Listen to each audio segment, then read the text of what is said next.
Hello नमस्कार दोस्तों, कैसे हैं आप लोग। आप सभी का मेरे YouTube channel Kumar Sibbu BPSC teacher में स्वागत है। जैसे कि आप सभी जानते हैं कि मेरा नाम शिबू कुमार चौबे उर्फ हीरालाल चौबे है और आप सभी के लिए जो खास करके क्लास 10th में फिलहाल अभी हैं, उनका जो एग्जाम इस वर्ष 2026 में आपको होने वाला है, उनके लिए आपको ये सीरीज आपको स्टार्ट हुआ है जिसमें आपको सब्जेक्ट मैथ सब्जेक्ट के आपको मॉडल आपको ऑब्जेक्टिव क्वेश्चंस पर हम लोग फिलहाल चर्चा कर रहे हैं। हम लोग आपको पार्ट 14 तक हम बात कर चुके हैं। इसमें हम लोग बात करेंगे पार्ट 15 में बात करेंगे आपको 86 नंबर से लेकर के 90 तक के क्वेश्चन। फिलहाल ये जो आपको पार्ट 14 और ये जो 15 आपका होगा वो खास करके आपको मैथ के जो सबसे खास चैप्टर पृष्ठीय क्षेत्रफल और आयतन है उससे आपको लिया गया है, ठीक है ना। तो एक ऐसा पार्ट है जो आपको एग्जाम में काफी ज्यादा इससे आपको प्रश्न आता है। साथ साथ में आपके लिए कॉम्पिटिटिव का एग्जाम दे रहे हैं, कंपटीशन एग्जाम दे रहे हैं, तो वहां पर भी आपको अधिक से आपको प्रश्न क्या आता है। खास करके यदि आप बीपीएससी टीचर की बात कर रहे होंगे तो वहां पर भी आपको मेंसुरेशन जिसको हम बोलते हैं, क्षेत्रमिति बोलते हैं, पृष्ठीय क्षेत्रफल और आयतन बोलते हैं, वहां से बहुत सारा आपको प्रश्न यहाँ पे लिया जाता है, देखा जाता है, ठीक है ना। तो चलिए ज्यादा समय न लेते हुए हम प्रश्न को आगे बढ़ाते हैं और देखते हैं क्वेश्चन नंबर आपको 86। क्वेश्चन नंबर 86 आपसे क्या कह रहा है। क्वेश्चन नंबर 86 कह रहा है कि समान ऊंचाई के दो बेलन है, समान ऊंचाई के दो सिलेंडर है, बेलन है, जिसके वक्र पृष्ठ यानी उसके क्या कहते हैं आपको जो जो वक्र पृष्ठ है वो उसके क्षेत्रफल का अनुपात दिया है 5:3, है ना।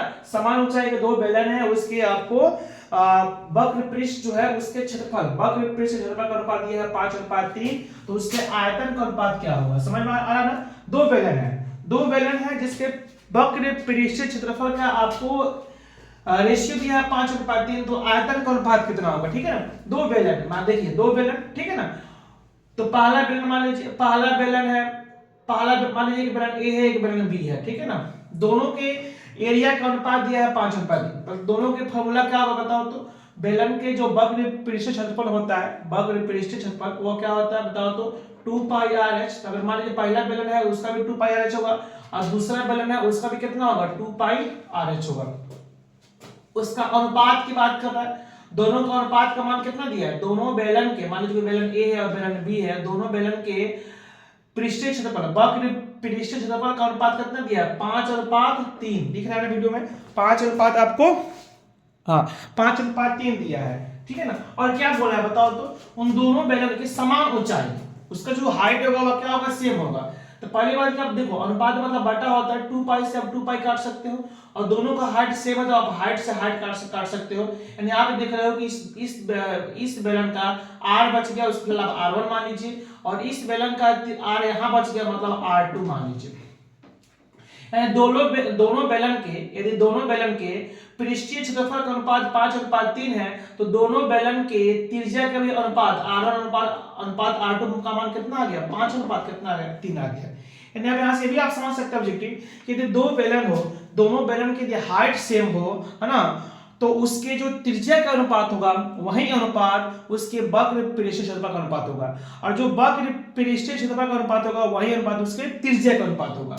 अब आप यहाँ पर देख रहे होंगे कि r1 अनुपात r2 का मान कितना गया 5:3, तो निकालना क्या है, दोनों बेलन के आयतन का अनुपात निकालना। तो मान लो कि इस बेलन का आयतन कितना होगा πr²h, बेलन का जो क्या कहते हैं आपको आयतन होता है πr²h, अनुपात इसका भी कितना है πr²h, ठीक है ना। इसके त्रिज्या का मतलब यहाँ पे r1 माना है तो r1 लिख सकते हो, इसके त्रिज्या के r2 माना है यहाँ पे r2 लिख सकते हो। अब देखो ठीक है ना, दोनों का पाई को कैसे करो तो पाई पाई खत्म, चूंकि दोनों का हाइट सेम है तो हाइट से हाइट खत्म, क्या बच गया बताओ तो r1 स्क्वायर अनुपात r2 स्क्वायर। यानी आप इसको हम ऐसे भी लिख सकते हैं r1/r2 लिख सकते हैं, इसका होल स्क्वायर लिख सकते हैं भाई, इसका भी स्क्वायर तो r1 अनुपात मतलब बाटा तो r1 अनुपात r2 मतलब r1/r2 का होल स्क्वायर। अब यहाँ पे देख रहे होंगे r1 अनुपात r2 यानी r1/r2, इसको हम क्या कह सकते हैं r1/r2, r1 अनुपात r2 को क्या बोल सकते हैं r1/r2, जिसका मान कितना दिया है 5:3, 5:3 या 5/3, तो 5 आपको 3 का इसका स्क्वायर कर देंगे यानी 25 अनुपात आपको 9 दे रहा है ना। तो आपका ऑप्शन नंबर यहाँ पे ए हो गया। आप ये भी यहाँ सब समझ गए कि यदि समान ऊंचाई वाले दो बेलन हो, उसकी त्रिज्या का अनुपात दिया हो, त्रिज्या का अनुपात दिया हो, और यदि उसका आयतन का अनुपात निकालना हो, त्रिज्या का अनुपात दिया हो, समान ऊंचाई वाले दो बेलन हो, यदि उसके त्रिज्या का अनुपात दिया हो और उसके आयतन का अनुपात निकालना हो, तो बस उसके मान को स्क्वायर कर देना। 5 25 3 का 9। जैसे इसको उल्टा सोचिए कि समान ऊंचाई वाले दो बेलन हो, यदि उसके क्या कहते हैं आपको आयतन का अनुपात दिया हो तो उसका वर्गमूल कर देना, तो उसके त्रिज्या का अनुपात हो जाएगा, और जो त्रिज्या का अनुपात होगा वही उसका अनुपात कितना का होगा बताओ तो, वक्र पृष्ठीय क्षेत्रफल का होगा। समझ में आ रहा है ना जी? बहुत अच्छा मजेदार प्रश्न आपको था। चलिए क्वेश्चन नंबर 87 हम देखते हैं, आप इसको नोट कर लेना कॉपी में, वीडियो को रोक करके। चलिए फटाफट आगे देखते हैं हम लोग। आपको हम बार बार कह रहे हैं कि अगर आपको वीडियो पसंद आ रहा है तो चैनल को सब्सक्राइब कीजिए, है ना, खास करके जितने आपके साथ दोस्त हैं उनके साथ वीडियो को अपना शेयर कीजिए, वीडियो को लाइक कीजिए, प्यारा भरा आपको क्या कहते हैं आप एक कमेंट्स कीजिए, ताकि मेरा भी क्या हो, मनोबल बढ़े, और वीडियो को अधिक से अधिक लोगों के पास शेयर कीजिए ताकि अधिक से अधिक लोग इसे क्या हो, आपको इसका लाभ उठाए। चलिए क्वेश्चन नंबर 87 हम देखते हैं। 87 हमसे क्या कह रहा है? 87 हमसे कह रहा है कि एक बेलन है और एक शंकु है, एक बेलन है और एक क्या है बताओ तो, शंकु है, दोनों का व्यास और ऊंचाई समान है। एक बेलन है, ठीक है ना, एक सिलेंडर है और एक कोन है, दोनों का डायमीटर और क्या उसका हाइट समान है, तो उसके आयतन का अनुपात क्या होगा? जबरदस्त क्वेश्चन है माय डियर, ठीक है ना। मान लो कि एक बेलन हो गया, एक बेलन हो गया, एक शंकु हो गया, दोनों का क्या क्या बराबर है? व्यास। एक बेलन का और एक शंकु का अगर व्यास है बराबर है तो व्यास का आधा होता है त्रिज्या, तो दोनों का त्रिज्या भी बराबर होगा, ठीक है ना। मान लो कि बेलन का और शंकु का व्यास 10 cm है, तो भाई त्रिज्या भी 5-5 cm होगा ना जी। यानी यदि उसके व्यास बराबर है तो त्रिज्या भी बराबर होगा, और साथ में ऊंचाई भी बराबर दिया है तो उसके आयतन का अनुपात। पहले किसका बात बोल रहा है? बेलन। पहले बोल रहा है आपको बेलन, उसके बाद क्या बोल रहा है? शंकु। पहले बोल रहा है बेलन, उसके बाद क्या बोल रहा है बताओ तो? शंकु। दिख रहा है ना भाई? चलिए तो बात करते हैं, पहले बात कर रहा है बेलन का, उसके बाद बात कर रहा है आपको शंकु का, कर रहा है ना। तो इसमें दोनों का आयतन निकालना है, दोनों के आयतन का अनुपात निकालना है, यानी अनुपात कर दो। बेलन का आयतन क्या होता है? पाई आर स्क्वायर एच, दिख रहा है ना। और शंकु का क्या होता है? शंकु का आयतन क्या होता है माय डियर? शंकु का आयतन होता है आपको यहाँ पर अनुपात है 1/3 पाई आर स्क्वायर एच। अब समझ ना, अनुपात मतलब बटा होता है, ये पाई से पाई खत्म कर सकते हो, ध्यान देना। दोनों का व्यास बराबर है तो दोनों का त्रिज्या भी बराबर होगा, मतलब दोनों का अगर त्रिज्या का स्क्वायर है मतलब आर स्क्वायर यहाँ पर भी है, आर स्क्वायर यहाँ पर भी है, तो आर स्क्वायर खत्म। दोनों का हाइट भी बराबर है, मतलब हाइट से हाइट भी खत्म। यानी इधर क्या बचा बताओ तो? 1 बचा, और इधर क्या बचा बताओ तो? 1/3 हुआ। अब ये अनुपात सही नहीं है ना। इस फ्रैक्शन नंबर को आपको क्या कहते हैं? आपको इंटीजर नंबर, पूर्णांक नंबर में करना होगा। तो इसको जहां यह जो बटन आप 3 देख रहे हैं ना, इसको इधर कर दीजिए, इधर गुणा में कर लेगा। 3 एकम 3 अनुपात यहाँ पर 1 हो जाएगा। नहीं समझ में आया? तो इस फ्रैक्शन नंबर को हटाने के लिए जी आप बटा पर 3 देख रहे हो ना, तो दोनों ओर 3 से गुणा कर दो, तो इसमें आप 3 से गुणा कीजिए 3 एकम 3, और इसमें 3 से गुणा कीजिएगा कितना? 3 3 खत्म, 1 हो जाएगा। ऐसे आप शॉर्टकट में समझ सकते हो कि इसको हटाने के लिए यहाँ पर जो भाग रहता है ना उसको इधर कर देते हैं। तो 3 एकम 3 अनुपात 1, यानी इस बेलन और शंकु के यदि त्रिज्या और हाइट बराबर हो तो उसके आयतन का अनुपात कितना होगा? 3 अनुपात 1 होगा। ऑप्शन नंबर माय डियर कितना होगा बताओ तो? बी। मजेदार क्वेश्चन था, आप इसको बढ़िया से आप समझेंगे वीडियो को रोक करके। चलिए फटाफट आगे देखते हैं क्वेश्चन नंबर 88। वीडियो को आप रोक करके आप इसको लिख लेना कॉपी में। चलिए क्वेश्चन नंबर हम यहाँ पे देखते हैं, बताओ तो माय डियर।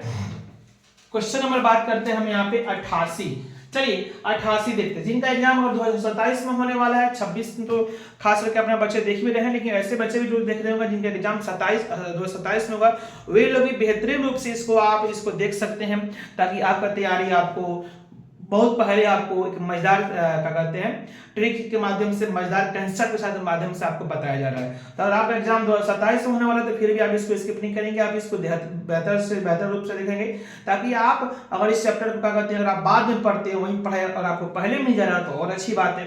चलिए हम बात करते हैं कितना, क्वेश्चन नंबर 88 नंबर आपको कितना 88। चलिए आर त्रिज्या वाले गोलाकार गेंद है भाई, आर त्रिज्या वाला एक गोलाकार क्या है बताओ तो आपका गेंद है, जिसको पिघला करके, है ना, R1 त्रिज्या वाली 27 नई समान गेंदें बनाई जाती है। तो बताओ R अनुपात R1 का मान कितना होगा? मतलब समझो कि R त्रिज्या वाला एक आपका बड़ा सा गोला हो गया, R त्रिज्या वाला, कौन त्रिज्या वाला?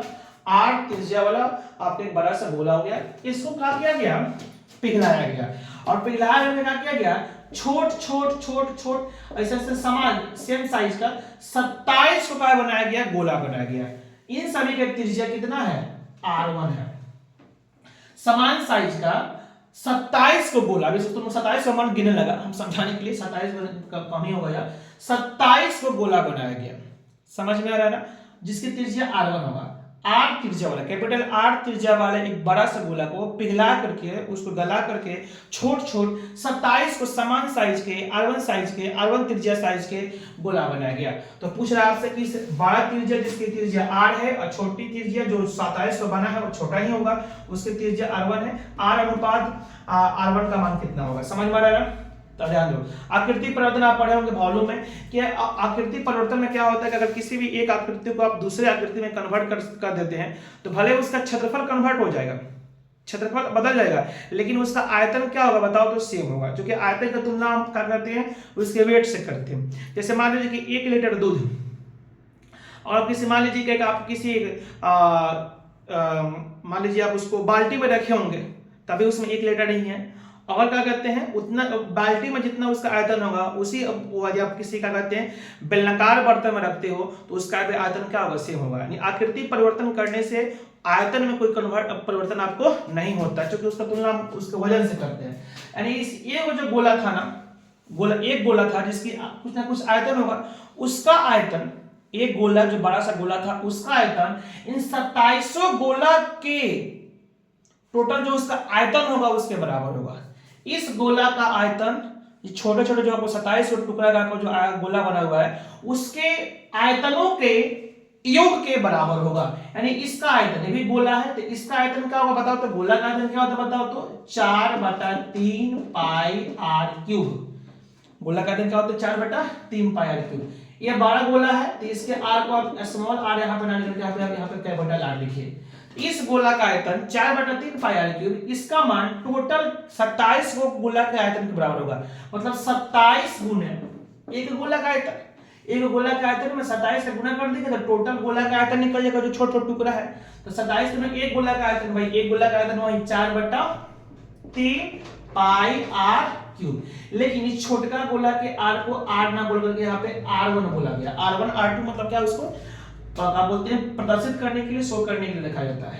यह जो गोला का आयतन हो गया, ये बड़ा गोला का आयतन हो गया, इसका आयतन इस छोटका गोला के आयतन के 27 गुना के बराबर होगा। समझ में आ रहा है कि नहीं आ रहा है? आ रहा है ना। चलिए, तो 4/3 पाई से इधर 4/3 पाई आप गायब कर सकते हो, गायब कर सकते हो ना। इधर क्या बचा बताओ तो r क्यूब, और इधर क्या बचा बताओ तो 27 गुने r1 क्यूब। चलिए, आपको r अनुपात r1 निकालना है तो इस r1 क्यूब को आप इधर लाइए, इधर बचेगा r क्यूब बटा r1 क्यूब बराबर माय डियर बचेगा 27। चलिए, दोनों का पावर 3 है तो इसको आप ऐसे भी लिख सकते हो, r बटा r1 के पावर 3 बराबर 27। चलिए, इधर पावर 3 है, इधर मतलब इधर कीजिएगा तो रूट कितना, घनमूल 3 हो जाएगा, क्यूब रूट 3 हो जाएगा, क्यूब रूट हो जाएगा। मतलब यहाँ पे पावर 3 है, इधर आपको आगे पावर 1/3, या उसी को हम घनमूल बोल सकते हैं, इसी को क्यूब रूट बोल सकते हैं। मतलब ऐसे समझ सकते हो कि r/r1 बराबर हो जाएगा घनमूल 27। ये घनमूल का साइन है, करने के अंदर 3 है, ठीक है ना। तो आप r बटा r1 बराबर, आप जानते हो 27 का घनमूल कितना होता है बताओ तो 3 होता है। 2 दूना 4 दूना 8, 8 का घनमूल 3, 3 3 का 9, 3 का 27, 27 का घनमूल कितना होता है 3। हाँ, 4 4 का 16, 4 का 64, 64 का घनमूल कितना होगा 4, 5 25, 125, 125 का घनमूल कितना होगा 5, 6 का 36, 6 का 216, 216 का घनमूल कितना होगा 6, 7 7 49 गुना 7 कितना 343, यानी 343 का घनमूल कितना होगा 7। समझ में आ रहा है ना। वैसा ही 27 का घनमूल, वर्गमूल नहीं, यहाँ पर स्क्वायर होता था, वर्गमूल होता। r1 बटा r2 का मान 3, जिसके बारे में आप क्या लिख सकते हैं 1 बटा एक लिख सकते हैं। यानी आप r अनुपात r1 का मतलब क्या होगा r, सॉरी यहाँ r होगा r अनुपात r1 का मान कितना होगा 3/1। समझाने के इतना लंबा हो गया, बाकी आप इसको आप शॉर्टकट में काम कर सकते हो। तो यह आपका 3:1 इस प्रश्न का आंसर हुआ। समझ में आया क्या नहीं आया? समझ में ना? वीडियो को रोक करके आप इसको बढ़िया से देखोगे। चलिए नेक्स्ट बढ़ते हैं हम लोग, नेक्स्ट बढ़ते हैं और बात करते हैं हम लोग क्वेश्चन नंबर, हम लोग बात करते हैं क्वेश्चन नंबर आपको 89 नंबर क्वेश्चन। बोल रहा है कि दो समरूप त्रिभुज है, दो सिमिलर आपको ट्रायंगल्स है जिसके क्षेत्रफल का अनुपात दिया है 289:121, तो उसके संगत भुजाओं का अनुपात ज्ञात करें। माय डियर आप याद रखेंगे इस चीज को याद रखेंगे कि दो त्रिभुज समरूप दिया हो, यदि दो त्रिभुज क्या हो? समरूप दिया हो। दो त्रिभुज क्या दिया बताओ तो? समरूप। और यदि उसके क्षेत्रफल का अनुपात दिया हो, दो समरूप त्रिभुज, कंडीशन ये होना चाहिए कि दोनों त्रिभुज क्या होना चाहिए? समरूप होना चाहिए। दो त्रिभुज क्या हो? समरूप हो, और दोनों के क्षेत्रफल का अनुपात दिया हो, और उसके उस क्षेत्रफल के अनुपात से आपको बोले कि तो बताइए इसका भुजा का अनुपात कितना होगा। तो क्षेत्रफल के अनुपात से अगर आपको भुजा का अनुपात माना हो तो क्षेत्रफल के अनुपात का रूट कर देना। क्षेत्रफल के अनुपात से यदि आपको भुजा के अनुपात में आना हो तो क्षेत्रफल के अनुपात का वर्गमूल निकाल देना, जो मान आएगा वह उसके संगत भुजा का क्या अनुपात हो जाएगा। जैसे इसके उल्टा सोचिए, यदि दो समरूप त्रिभुज हो, दो समरूप त्रिभुज है, और यदि उसके भुजा का अनुपात दिया हो, यानी उसके संगत भुजा का अनुपात दिया हो, दो समरूप त्रिभुज, दो सिमिलर ट्रायंगल्स के आपको क्या कहते हैं? संगत भुजा का अनुपात कुछ दिया हो, और उस संगत भुजा के अनुपात से क्षेत्रफल का अनुपात निकालने के लिए आपको बोले, तब उस संगत भुजा के अनुपात को स्क्वायर कर देना तो क्षेत्रफल का अनुपात निकल जाएगा। मतलब भुजा का अनुपात दिया हो, इसका स्क्वायर कर देंगे तो क्षेत्रफल का अनुपात, क्षेत्रफल का अनुपात दिया हो तो उसके रूट कर देंगे तो भुजा का अनुपात। नहीं समझे? जैसे सपोज है कि दो समरूप त्रिभुज है, यदि उसके क्षेत्रफल का अनुपात 5:9 दिया हो, दो समरूप त्रिभुज है उसके क्षेत्रफल का अनुपात 25:9, तो बोले कि संगत भुजा का अनुपात क्या होगा? संगत भुजा का अनुपात क्या होगा? तो इसका रूट कर दो, चूंकि क्षेत्रफल दिया है तो क्या कहते हैं? भुजा निकालना है, रूट कर दो। इसका रूट करेंगे तो 5, इसका रूट करेंगे तो कितना? 3, 5:3। जैसे इसको उल्टा सोचिए कि दो समरूप त्रिभुज हो, उसके भुजा का अनुपात बोल रहा हो 6:3, और उसके क्षेत्रफल का अनुपात आपसे निकालना हो तो इसका स्क्वायर कर देना है, तब 6 के 36:3 करना हो। समझ में आ रहा है ना? तो वही तो क्वेश्चन है कि दो समरूप त्रिभुज है, उसके क्षेत्रफल का अनुपात दिया है 289:121, तो उसके भुजा का अनुपात मतलब क्षेत्रफल दिया है, भुजा निकालना है, तो इसका रूट कर देंगे। 289 का रूट हो जाएगा 17, और 121 का रूट कितना हो जाएगा? वर्गमूल कितना हो जाएगा बताओ तो? 11। 17:11 कहां देखने को मिल रहा है बताओ तो? ऑप्शन नंबर ए में देखने को मिल रहा है। चलिए इस वीडियो का लास्ट क्वेश्चन देखते हैं फटाफट। 90 नंबर क्वेश्चन, 90 नंबर क्वेश्चन। चलिए इसके बाद आपको 10 और क्वेश्चन बच जाएगा, है ना? वो आपको अगले वीडियो में देखने को मिलेगा। चलिए यह जो क्वेश्चन आपको आ गया ना, वो त्रिभुज से संबंधित आपको आ गया, वो आपको त्रिभुज से हालांकि ये भी क्वेश्चन त्रिभुज से संबंधित है। चलिए 90 नंबर क्वेश्चन कर रहा है कि यदि एक त्रिभुज ABC और DEF समरूप हो, सांप जैसा जो साइन रहता है उसको समरूप बोलते हैं, ठीक है ना? और इसके नीचे बराबर लग जाता है तो क्या होता है? समांगसम का आपको का होता है साइन होता है। यदि त्रिभुज ABC और DEF दोनों समरूप है, जिसमें कोण B का मान 47 डिग्री, कोण F का मान 53 डिग्री, तो कोण D का मान कितना होगा माय डियर? दो त्रिभुज है, दो त्रिभुज फटाफट आप बना लीजिए, दो त्रिभुज यहाँ पर फटाफट आप बना लीजिए, ठीक है ना? एक का नाम बोल रहा है ABC, तो यहाँ पर A, यहाँ पर B, यहाँ पर C। उसी डिजाइन से एक बनाइए DEF, तो यहाँ पर लिखिए D, इधर कीजिए E, यहाँ कीजिए F। समझ में आ रहा है ना? दोनों त्रिभुज समरूप है। आप पढ़े होंगे समरूप त्रिभुज चैप्टर में, आप पढ़े होंगे कि यदि दो त्रिभुज समरूप हो, यदि दो त्रिभुज क्या बताओ तो? समरूप हो, तो उसके संगत भुजाएं एक अनुपात में होती है तथा उसके संगत कोण आपस में बराबर होते हैं। यदि दो त्रिभुज, या आप पढ़े होंगे समरूपता कसौटी पढ़े होंगे कि समरूप त्रिभुज होते हैं यदि, दो त्रिभुज समरूप होते हैं यदि, कब होते हैं? कि यदि उनके संगत कोण बराबर हो। संगत कोण बराबर होने का मतलब क्या होगा? यह कोण इसके बराबर, यह कोण इसके बराबर, और यह कोण इसके बराबर। और दूसरा कंडीशन क्या पढ़े होंगे कि उनकी संगत भुजाएं एक अनुपात में होती है, यानी AB/DE का मान, BC/EF का मान, और AC/DF का मान जो होगा वह क्या होगा? एक समान होगा, बराबर होगा। चलिए ये क्वेश्चन संगत भुजाओं के अनुपात से संबंधित नहीं है, यह है संगत कोण के बराबर। तो दो त्रिभुज समरूप है तो दोनों का संगत कोण बराबर होगा, मतलब A D के बराबर होगा, B F के E के बराबर होगा, और C F के बराबर होगा, ठीक है ना?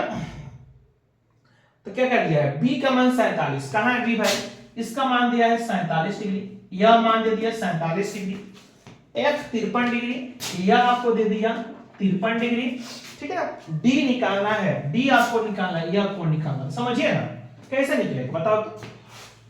अगर यह 47 डिग्री है, बी 47 डिग्री है, तो मुझे बताओ ना ई बी कितना डिग्री होगा, बताओ तो 47 डिग्री होगा, क्योंकि संगत कोण बराबर होगा तो बी ई के बराबर है ना। तो अगर यह 47 था, यह 47 हो गया, यह 53 दिया ही है तो निकल नहीं जाएगा। एक त्रिभुज के दो कोण दिया हो तो तीसरा कोण नहीं निकाल सकते हो, दोनों कोण को जोड़ दो, दोनों कोण को क्या कर देंगे, जोड़ देंगे, और त्रिभुज के तीनों कोण मिला के 180 डिग्री होता है तो उसके 180 में से हम घटा लेंगे। फिलहाल जोड़ो तो 47 को 53 को कितना होगा, 7 3 10, 5 4 9 1 10, 47 53 कितना होगा बताओ तो 100 है, दोनों मिला के 100 हो गया, तीनों मिला के होता है 180, दोनों मिला के 100 है, अकेले कितना होगा 80 डिग्री, यानी मालूम हो गया कि कोण डी का मान आपका होने वाला है 80 डिग्री। ऑप्शन नंबर ई आपको होगा, ऑप्शन नंबर यहाँ पे कितना बताओ तो ई होगा। समझ आ रहा है। चलिए तो आशा करते हैं कि आपको वीडियो बहुत अच्छा लगा होगा, बहुत आपको मजा आया होगा समझने में, और आपको पूरी तरह से चीज आपको समझ में आपको आई होगी। चलिए इस वीडियो में आपको टोटल आपको क्वेश्चन मेंस्ट्रुएशन से था, क्षेत्रमति से था, और ये 2 क्वेश्चन आपको त्रिभुज चैप्टर से था, ठीक है ना। तो चलिए मिलते हैं हम नेक्स्ट वीडियो में, तब तक आप अपना ख्याल रखिएगा। जय हिंद, जय भारत।